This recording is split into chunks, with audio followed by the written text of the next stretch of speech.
Le contre-amiral Alfred Thayer Mahan n'est pas seulement le géostratège le plus important des États-Unis au XIXe siècle. Il est aussi l'un des pères de la géopolitique, dont les théories influencent encore aujourd'hui toute la logique stratégique navale. Ayant un impact profond non seulement sur la marine américaine, dont il est sans considérer comme le père, mais aussi sur la marine chinoise, française, japonaise et d'autres marines. C'est lui qui a eu l'idée du contrôle américain sur Hawaï, de voir comment le canal de Panama propulserait les États-Unis au rang de puissance mondiale et de définir les règles du jeu dans les guerres navales. Vous ne comprendrez la géopolitique que si vous connaissez cet auteur. Nous allons le voir dans la vidéo d'aujourd'hui. Mais avant cela, n'oubliez pas de vous abonner à la chaîne et de partager la vidéo avec tous ceux que vous connaissez pour aider la chaîne Geopolitica Mondiale à continuer de grandir. Cela n'en a peut-être pas l'air, mais votre soutien, surtout en partageant la vidéo sur d'autres réseaux, aide vraiment cette chaîne à continuer d'exister, puisqu'elle est pratiquement cachée par YouTube. Votre soutien est essentiel. Je suis Daniel Peta et voici la chaîne Geopolitica Mondiale.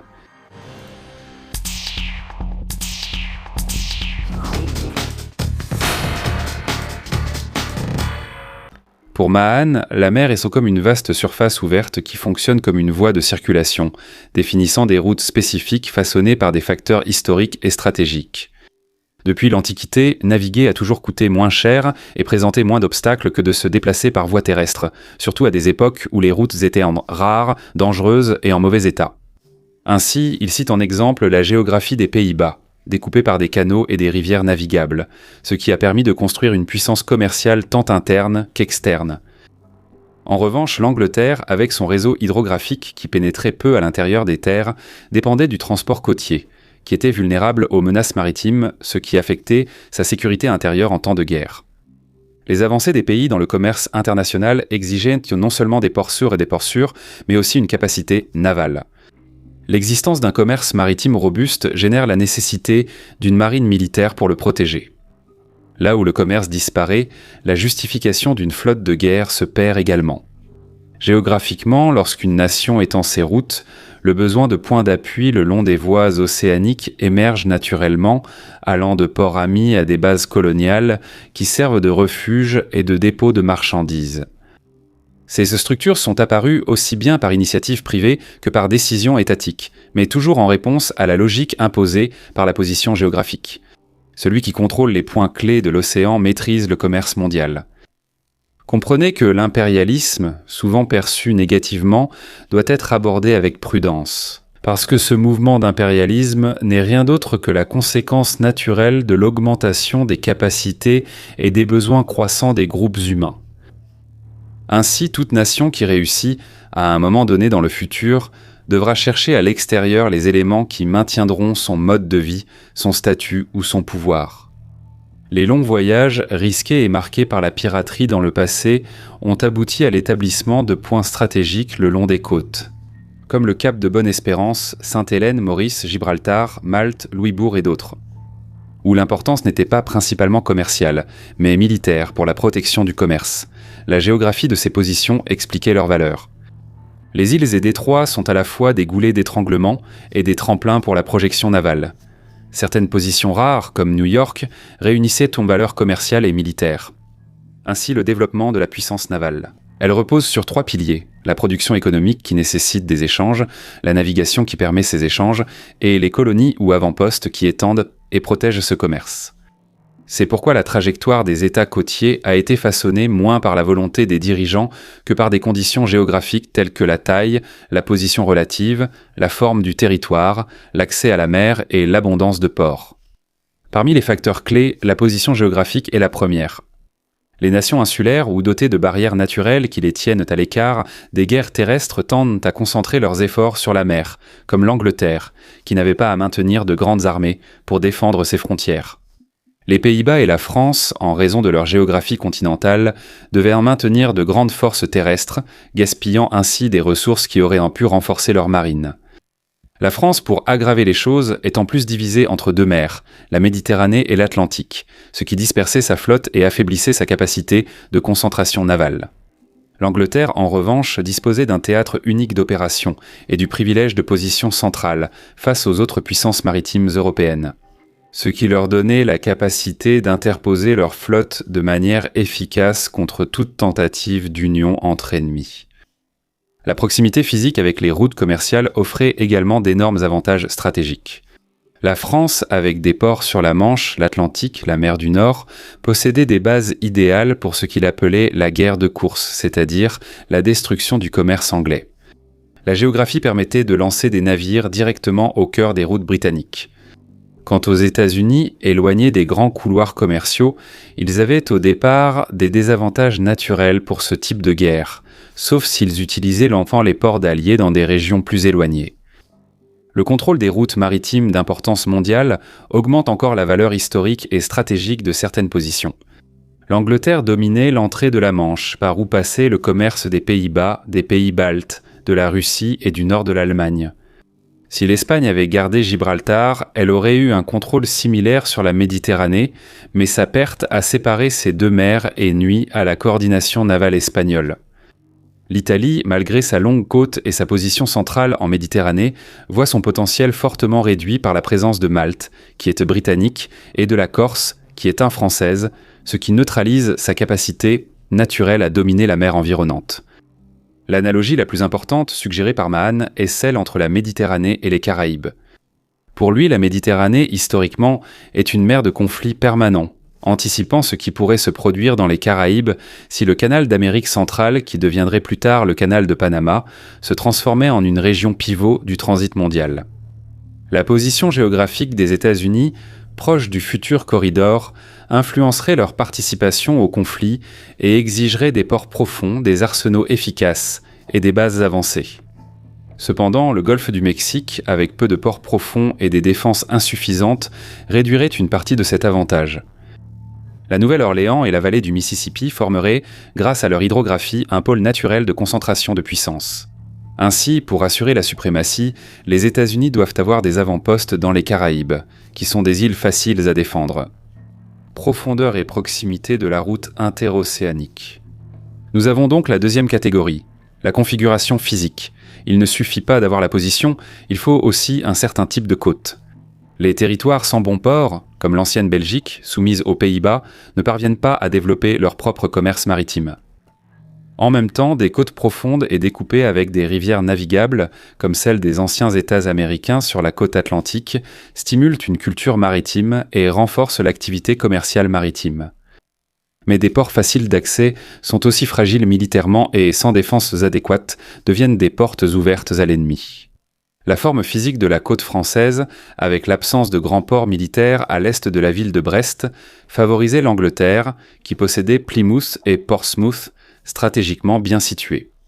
Les facteurs internes incluent aussi la fertilité de la France, avec un climat doux et une abondance de ressources. Cela freinait l'élan naturel de la France, contrairement à l'Angleterre, pauvre en ressources, qui s'est tournée vers la navigation par nécessité. Alors que les Pays-Bas, encore plus limités géographiquement, dépendaient totalement de la mer pour leur survie. En effet, sans la pêche, le commerce et la navigation, le pays aurait péri. Un autre aspect important concerne également les formes territoriales, comme les péninsules étroites telles que l'Italie et la Floride, qui exigent un contrôle naval absolu pour protéger leurs communications internes, et aussi les pays divisés par la mer, comme l'Italie, la Sardaigne et la Sicile, dépendent alors d'une suprématie maritime pour préserver leur intégrité. Toute son analyse démontre que la géographie, avec sa position, sa forme, sa profondeur, ses ports, la présence de détroits, d'îles, de péninsules et de routes commerciales, détermine de manière presque mécanique la vocation maritime des États, leur vulnérabilité et leur potentiel de projection. Ainsi, Mahan construit la logique de la puissance maritime, montrant comment la géographie, l'étendue territoriale, la population et le caractère naturel et national déterminent qui parvient ou non à transformer la mer et les colonies en un pouvoir permanent. Il se souvient de la vulnérabilité anglaise en Irlande à la fin du XVIIe siècle. L'armée anglaise se trouvait au milieu d'une population hostile et dépendait de ses lignes de communication. Le plus grand risque était précisément la coupure de ces communications, une sorte d'étranglement stratégique à l'arrière. La géographie insulaire britannique, comme la mer d'Irlande séparant les îles, ouvrait cette possibilité. Alors, lors d'une bataille qui a abouti à la fuite du roi Jacques II, cette situation a été temporairement sauvée. Mais l'argument est que le même type de risque existerait encore pour l'Angleterre si la combinaison de la géographie et de la puissance navale était défavorable aux Anglais. Ensuite, il donne le grand exemple négatif, qui était l'Espagne. Au XVIIe siècle, elle possédait encore un empire géographiquement étendu. En termes spatiaux, c'était un corps dont la tête, les bras et l'estomac étaient dispersés sur la carte du monde. Mais tout cela était relié par la mer, et ces organes ne pouvaient être nourris et contrôlés par la tête à Madrid que grâce à la puissance maritime. Sans une marine, ce corps gigantesque devenait fonctionnellement déconnecté. C'est pourquoi, après la défaite de l'invincible Armada, le déclin naval espagnol fut si profond que l'Espagne elle-même, qui auparavant interdisait les étrangers sur ses routes, en vint à engager des navires étrangers pour pouvoir atteindre les Indes. Les conséquences géopolitiques et économiques furent un commerce détruit, des manufactures en ruine et l'État espagnol dépendant d'un mince filet provenant de quelques galions, et un flux de richesses spatialement concentré sur des routes prévisibles qui étaient facilement interceptées par des corsaires et des flottes ennemies. La perte de quelques navires en un seul point de l'Atlantique paralysait pendant 1 an la capacité de guerre de l'Espagne. De plus, tant que la guerre a duré dans les Pays-Bas, la supériorité hollandaise en mer a obligé l'Espagne à envoyer des troupes par voie terrestre, parcourant d'énormes distances continentales coûteuses, au lieu d'utiliser une route maritime qui était beaucoup plus directe, rapide et économique. Dans l'Atlantique et en Méditerranée, l'Espagne s'est de plus en plus concentrée sur des forteresses côtières et des murailles coloniales à Cuba et aux Philippines, car elle ne disposait pas d'assez de flotte pour contrôler la mer et les environs de ses positions maritimes. C'est pourquoi le cas des États-Unis se distingue, car en termes de configuration territoriale, les États-Unis, sans compter l'Alaska, ne possèdent pas de terres insulaires éloignées. Il n'y a pas de partie du pays qui ne puisse être atteinte que par la mer. La forme du territoire est relativement compacte, continue par voie terrestre, avec des frontières qui peuvent être atteintes par chemin de fer ou navigation intérieure, sans dépendre de la haute mer. Le littoral ne présente pas de saillies extrêmes difficiles à défendre, et la frontière la plus fragile, à savoir la côte du Pacifique, est tout simplement trop éloignée des ennemis les plus dangereux de l'époque. Les ressources internes sont si abondantes que le pays pourrait même vivre en autarcie dans ce petit coin du continent. Mais Mahan avertit que cette sécurité continentale peut être trompeuse, car si une nouvelle route commerciale interocéanique passe par l'isthme d'Amérique centrale, ou, dans ce cas, il met en garde contre l'ouverture du canal de Panama, les Caraïbes cesseraient d'être une impasse régionale pour devenir un axe central du commerce mondial.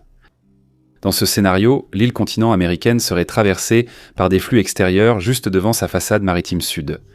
Et les États-Unis pourraient avoir un réveil brutal pour avoir abandonné leur participation active à cet héritage commun des peuples qu'est la mer. Cette analogie s'est révélée prophétique, car c'est exactement ce qui s'est produit avec la construction du canal de Panama quelques années après son texte. Et cela nous amène à la troisième condition, l'étendue du territoire, comprise non seulement comme la superficie, mais aussi comme la longueur du littoral et le nombre de ports. Ici, la logique des forteresses collées s'applique. Plus la ligne de rempart, le littoral, est longue, plus il faut de personnes et de ressources pour la défendre. La même côte peut être une source de force ou de faiblesse selon la relation entre la longueur du littoral et la population qui sait utiliser et défendre la mer. Exemple clé, le sud des États-Unis pendant la guerre de sécession. La Confédération possédait un littoral vaste, découpé et rempli de criques, d'estuaires et de systèmes lagunaires internes. En théorie, une côte qui aurait pu devenir un grand atout stratégique s'ils avaient eu une population nombreuse et une vocation maritime. Dans un scénario avec une marine puissante et des gens de mer, ce littoral complexe permettrait une défense active, en s'échappant par des canaux intérieurs, en attaquant des blocs isolés des flottes ennemies et en profitant de ports intérieurs. Mais comme le Sud n'avait pas de véritable marine, ni de forte tradition maritime, son immense côte s'est finalement retournée contre lui et est devenue un signe de faiblesse. La longue frontière maritime, avec des rivières et des baies qui pénètrent profondément dans le territoire américain, a permis aux navires de guerre de l'Union d'entrer à plusieurs endroits à l'intérieur de l'espace confédéré. Avec le Mississippi, qui était l'artère de la richesse, devenant alors sa voie d'invasion. Então vem o quarto fator. Le nombre de la population, toujours en relation avec le littoral et la capacité maritime. Il ne s'agit pas seulement du nombre d'habitants, mais de combien sont liés à la mer. Marins, dockers, artisans navals, mécaniciens, pêcheurs, des gens habitués aux navires et ainsi de suite. La France avait historiquement une population plus nombreuse que l'Angleterre, mais un contingent beaucoup plus faible d'hommes familiers avec la vie maritime et les tâches liées à la construction et à l'entretien des navires. Dans plusieurs guerres, la France débutait mieux préparée et armait plus vite ses navires, mais peinait ensuite à soutenir l'effort de guerre. Parce qu'il manquait d'hommes en réserve pour renouveler les équipages et maintenir les flottes actives pendant plusieurs années. Quant à l'Angleterre, elle disposait d'une vaste population maritime répartie dans ses ports et colonies, avec une marine marchande immense, ce qui a créé une économie liée aux industries mécaniques et aux activités associées à la mer. Cela a généré une réserve presque inépuisable de marins et de techniciens qui, en cas de guerre, passèrent de la marine marchande à la marine de guerre. L'idée centrale est que la vitesse initiale de mobilisation importe moins que la profondeur démographique liée au secteur maritime. Dans une guerre longue et psychologiquement coûteuse, la réserve compte plus que le démarrage. Mahon s'oppose alors à l'idée que, à partir de la guerre de cette époque, tout serait décidé si rapidement que cette réserve. Il admet que, si deux flottes représentent toute la force disponible de deux pays et que l'une d'elles est détruite en un seul affrontement, le vaincu aurait du mal à se remettre de cette guerre. Mais il insiste sur le fait que cela ne fait qu'augmenter la valeur de la réserve dans des guerres très asymétriques. Lorsque des adversaires disposent de forces matérielles et qualitatives comparables, comme la France et l'Angleterre à l'ère industrielle, il est peu probable qu'un seul combat détruise toute la capacité militaire d'un camp, sans que la réserve numérique, économique et technique n'entre en jeu. Voici deux enseignements géopolitiques. Les pays sans forte vocation militaire refusent de dépenser constamment pour de grandes armées ou marines permanentes. Doivent au moins disposer de réserves humaines, de richesses et de connaissances. Ainsi, en cas de guerre, ils peuvent supporter l'impact initial et réussir à convertir l'énergie sociale en puissance militaire. Cela vaut aussi bien pour l'Angleterre que, surtout, pour les États-Unis. À l'époque, l'Angleterre avait un bouclier naval équivalent, tandis que les États-Unis n'avaient pas assez de population maritime pour leurs larges côtes. Après tout, sans une marine marchande robuste, il n'y a pas de masse humaine en mer pour alimenter une flotte de guerre à grande échelle. C'est quelque chose qui, depuis lors, a évidemment changé à mesure que les États-Unis ont été amenés à agir de plus en plus à l'étranger. Et nous avons maintenant le cinquième facteur, qui est le caractère national. La base du pouvoir maritime est le commerce pacifique, donc l'aptitude au commerce devient une qualité décisive. Il compare alors trois modèles. Le premier, celui des Espagnols et Portugais, visait la richesse, surtout grâce aux métaux précieux. Au lieu de voir les nouvelles terres comme des centres de production ou d'échange, ils les ont perçues comme des mines d'or et d'argent. Ils étaient courageux, résistants, très loyaux envers leur État et dotés de grandes qualités militaires. Mais la mentalité économique était axée sur le gain rapide, pas sur la construction de systèmes productifs, et en conséquence, les colonies se sont un peu diversifiées. L'économie métropolitaine était devenue faible, l'industrie était pratiquement inexistante, la population a commencé à décliner. Le territoire de l'Empire était immense, mais la base productive et maritime était étroite. Le second modèle, celui des Anglais et Hollandais, visait aussi le profit, mais par le travail, la production et le commerce. C'étaient des peuples commerçants, au meilleur sens du terme, négociants, producteurs, qui, au lieu de chercher uniquement des métaux précieux, recherchaient pour tout type de produits commercialisables, développaient des manufactures chez eux et dans les colonies, stimulant l'agriculture et la production de biens exportables. La géographie aidait les Pays-Bas, avec un sol pauvre et une côte exposée, ils ont été poussés vers la mer par la nécessité. L'Angleterre, avec peu de ressources naturelles et du fait de son insularité, s'est tournée vers l'extérieur faute de ressources intérieures. Nous avons aussi le troisième modèle, celui de la France avec un territoire riche, un climat agréable et un grand potentiel. Mais sa mentalité prédominante était celle de l'épargne et de la prudence, plutôt que celle du risque commercial à grande échelle. Il explique que le Français typique préférait peu diversifier, investir avec prudence, acheter quelques actions et garder de l'argent en évitant de grandes prises de risques. Cette attitude est sans bonne pour la sécurité individuelle, mais elle freine l'expansion du commerce et des flottes lorsque l'on parle en termes nationaux. Maintenant, si vous ajoutez à cela une forte culture aristocratique, où le commerce était considéré comme une activité inférieure, cela éloignait les talents et les capitaux de la vie marchande. Le résultat serait que le pays resterait certes important sur le plan maritime, mais n'atteindrait jamais l'hégémonie maritime anglaise ou néerlandaise. Mais il y a aussi le rôle vital des élites. Dans des pays à forte culture nobiliaire comme l'Espagne et la France, le commerce était considéré comme indigne. Les nobles évitaient le monde des affaires et les riches bourgeois cherchaient à obtenir un titre de noblesse, précisément pour abandonner le commerce. Et dans des États à profil plus urbain et bourgeois, comme les Pays-Bas et l'Angleterre, la richesse générait du prestige social et du pouvoir politique, de sorte que le commerçant prospère occupait une place centrale dans le système. Cela a renforcé la légitimité sociale du commerce et, avec elle, le flux de personnes, de capitaux et de compétences vers les activités maritimes. Enfin, la colonisation se pose comme expression du caractère national et facteur géographique de pouvoir. Les colonies sont précieuses en tant qu'extension de l'espace productif, en tant que marché et en tant que base maritime, mais elles ne prospèrent que lorsqu'elles naissent d'impulsions naturelles de la société et non de schémas artificiels. La colonisation la plus réussie est celle où le colon s'installe, s'enracine et se développe naturellement à l'intérieur du territoire. L'Angleterre est devenue la grande colonisatrice mondiale. Son type de colon. Il avait tendance à s'installer dans le nouvel espace, à considérer la terre comme la sienne et à en extraire le maximum de potentiel. Les Français et Espagnols se tournaient surtout vers leur pays d'origine. Les Hollandais, quant à eux, considéraient les colonies presque comme des comptoirs commerciaux, et non comme de futurs corps politiques à part entière. Cela a limité la croissance organique de leurs possessions. Pour lui, les États-Unis sont compatibles avec la puissance maritime. Il voyait qu'il existait des instincts pour le commerce, de l'audace face aux risques. Capacidade de autogoverno e expansão. Le problème n'était pas psychologique, mais structurel, car tant qu'il existerait des terres intérieures bon marché, des opportunités continentales et l'absence de politique de soutien à la marine marchande, la mer continuerait d'être, Para os americanos, subaproveitado.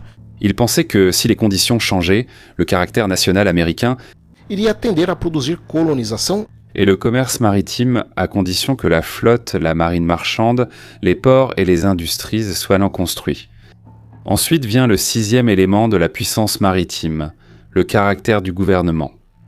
Il explique comment les décisions politiques, les institutions et la volonté des dirigeants peuvent renforcer ou ruiner les capacités maritimes d'une nation. Il insiste sur le fait qu'il ne s'agit pas de philosopher à l'excès, mais d'observer les effets concrets des décisions gouvernementales sur la mer, sur les flottes et sur le commerce. Toujours sur la base géographique, l'idée centrale est simple. Les facteurs précédents que sont la position géographique, la configuration du littoral, l'étendue territoriale, la population, le caractère national constituent la matière première, pour ainsi dire, avec lesquelles une nation commence sa trajectoire. Le gouvernement est l'élément volontaire, la force de la volonté capable d'organiser, de coordonner et de maximiser ce matériau. Ou alors tout détruire lorsqu'un gouvernement s'aligne sur l'esprit du peuple et la vocation géographique du pays. La puissance maritime fleurit d'elle-même, de façon organique. Mais lorsqu'il ignore ses vocations ou agit contre elles, il lutte contre les forces de la nature. Et la puissance maritime disparaît, même en ayant de forts avantages naturels. Et dans ce sens, il cite l'Angleterre, car elle incarne le cas extrême d'une politique d'État cohérente et orientée vers la mer. Très tôt, alors qu'elle ne possédait pas encore un grand nombre de colonies, la monarchie anglaise exigeait déjà la reconnaissance de sa suprématie maritime. Cette détermination agressive, qui aujourd'hui semblerait insolente, était l'expression géopolitique de la géographie anglaise, une île qui ne pouvait survivre qu'en dominant la mer qui l'entoure. Sous Jacques Ier, sous Cromwell, sous Charles II ou sous Guillaume III, cette même ligne générale d'action a persisté. Cromwell a transformé, réorganisé et discipliné la marine, projeté la puissance dans la Baltique, la Méditerranée, les Indes occidentales et lancé l'expansion impériale avec la conquête de la Jamaïque. Il a également créé l'acte de navigation, qui fut une série de lois anglaises, à partir de 1650 et un fait pour contrôler le commerce colonial, stimuler la navigation anglaise et promouvoir le mercantilisme. Exigeant que les marchandises soient transportées sur des navires anglais avec un équipage majoritairement anglais, restreignant le commerce colonial à l'Angleterre et énumérant des produits spécifiques qui ne pouvaient être expédiés qu'en Angleterre. Ce fut un coup direct contre les Hollandais, qui étaient jusque-là les maîtres du fret européen. Et même d'autres monarques anglais, qu'ils aient été corrompus ou faibles dans d'autres domaines, ont maintenu ces lignes directrices. Charles II, bien qu'il ait trahi son propre peuple en négociant secrètement avec Louis XIV, insistait toujours pour que le commandement naval de la flotte franco-anglaise soit anglais, car il est d'usage pour les Anglais de commander en mer. À cette époque, un facteur institutionnel intéressant existait, car l'Angleterre était dirigée par une élite aristocratique terrienne. Cette élite possédait deux atouts pour la puissance navale. Elle cultivait la continuité des traditions stratégiques. Cela stabilisait la politique maritime, et cette élite riche finançait facilement de puissantes marines. Et pourtant, bien qu'aristocratique, cette élite ne fermait pas complètement la voie de la carrière navale aux hommes d'origine modeste, permettant ainsi que leur talent individuel renforce la cohésion et l'esprit professionnel de la marine. Cette combinaison institutionnelle a aidé l'Angleterre à maintenir la discipline et la continuité de l'État, des éléments fondamentaux pour les opérations navales à long terme. Ainsi, il est clair pour Mahan que le gouvernement peut amplifier ou détruire le potentiel maritime que lui confère sa géographie. L'Angleterre disposait de ressources géographiques limitées, mais d'un gouvernement cohérent, obsédé par la politique navale et constant, ce qui lui a permis de devenir la puissance mondiale qui a dominé presque le monde entier. La France avait une géographie supérieure, des gouvernements erratiques et des priorités continentales, et elle a échoué à consolider sa puissance maritime. Bien que les Pays-Bas aient eu une géographie favorable, leurs institutions très fragmentées leur ont fait perdre leur place. Et l'Espagne, quant à elle, possédait un vaste empire, mais des gouvernements incapables de soutenir la marine et le commerce. Qu'est-ce qui a donc causé sa ruine ? Il donne alors comme exemple le fait que, après 1763, la France a perdu sa capacité navale, sa capacité intellectuelle. L'Académie de marine a produit le premier grand traité de tactique navale. Alors que l'Angleterre, malgré ses victoires, ne possédait pas encore de formulation doctrinale équivalente. Bien plus tard, John Clarke, un Écossais, révéla aux Anglais ce que les Français exploitèrent déjà avec plus d'efficacité depuis des années. La géométrie du combat naval, les lignes d'approche et les faiblesses des attaques navales coordonnées britanniques. Cette maturation doctrinale a permis à la France d'entrer dans la guerre d'indépendance américaine dans de meilleures conditions que lors des conflits précédents. Et selon lui, les Anglais ont commis une erreur en diluant et en divisant leurs forces navales. Dans ce conflit, l'Angleterre a commis une erreur stratégique majeure en délaissant son objectif maritime traditionnel pour mener une guerre terrestre lointaine. Au moment précis où la France et l'Espagne attendaient l'occasion de l'attaquer sur l'océan, son véritable centre de gravité. Alors que la France a fait le choix inverse, ignorant l'Europe continentale, évitant les guerres allemandes et concentrant ses ressources sur l'Atlantique. Géographiquement, elle a établi une chaîne de base dans les Caraïbes et sur la côte américaine, créant un corridor opérationnel soutenu qui menaçait le flanc maritime britannique, au point de plus grande vulnérabilité politique, à savoir les colonies insurgées et les routes étendues. La France, pourtant favorisée, n'a pas réussi à transformer ses avantages en suprématie à cause de la doctrine gouvernementale de prudence extrême. Les ordres de préserver les navires, d'éviter les combats décisifs et de protéger le matériel difficile à remplacer sont le reflet de cette mentalité de défense excessivement prudente. Un héritage des décennies précédentes qui a miné l'agressivité, l'initiative et la confiance des commandants. Les flottes françaises se sont contentées de succès limités contre la marine anglaise. Le résultat fut la contradiction structurelle. Elles ont joué un rôle décisif dans la défaite britannique lors du conflit avec les 13 colonies, mais ont échoué à menacer la domination maritime mondiale anglaise. Ce qui, à l'avenir, aurait un coût énorme pour les Français. Car après tout, ils ont gagné la guerre. Mais le coût économique engagé pour soutenir les États-Unis n'a jamais été récupéré. Et cela a fini, des décennies plus tard, par retomber sur les caisses publiques françaises qui, en plein effondrement, ont alimenté la fureur de la population. Pendant la Révolution française, qui allait finalement mettre fin à la monarchie française, les officiers français eux-mêmes ont diagnostiqué le problème. Un système qui ordonne à l'amiral de ne pas utiliser la force dont il dispose détruit le moral, la discipline et la détermination. Cela a engendré des pratiques récurrentes d'indécision, de passivité et même d'abandon de certaines parties de la flotte. Lorsque Napoléon prit le pouvoir, une autre erreur structurelle apparut. Il a réorganisé les chantiers navals, activé les ports de l'Atlantique et de la Méditerranée, reconstruit des flottes et réparti les navires sur toute la façade maritime du continent. Sur le plan géographique, cela a semblé être une tentative de disperser les forts anglais en multipliant les blocus, mais Napoléon était traumatisé par des défaites navales. Il refusait de risquer la flotte dans de grandes batailles, il a construit une marine nombreuse qui, en pratique, était passive. Usada para obrigar os ingleses a manter. Des blocus coûteux, sans fonctionner comme un instrument actif pour reprendre les routes stratégiques. Et, à la fin de l'Empire, la France possédait plus de 100 vaisseaux de ligne, mais sans doctrine agressive, sans tradition de victoire, et incapable de modifier l'hégémonie britannique sur l'océan. Barr expose le rôle du gouvernement en temps de paix. Il peut dynamiser ou freiner l'économie maritime en soutenant le commerce, en créant des industries et des ports là où il n'en existe pas, en développant ou ruinant la marine marchande par des politiques inadaptées. Cette base économique est l'élément qui soutient la puissance navale sans commerce maritime.